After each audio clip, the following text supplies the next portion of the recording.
காந்தி பிறந்த தினமான அக்டோபர் 2ஆம் தேதி முதல் தமிழகத்தில் பூரண மதுவிலக்கை அமல்படுத்த வேண்டும் என பாட்டாளி மக்கள் கட்சியின் இளைஞரணி தலைவர் அன்புமணி ராமதாஸ் வலியுறுத்தியிருக்கிறார்.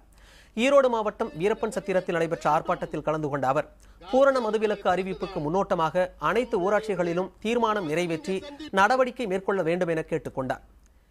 தேர்தல் நெருங்கியுள்ள சூழலில் மக்களை சந்திக்கும் மு.க.ஸ்டாலினின் நாடகம் மக்கள் மத்தியில் எடுபடாது என்றும் அதிமுக கட்சியில் ஊழல் அதிகரித்து விட்டதாகவும் அவர் குற்றம் சாட்டியுள்ளார்.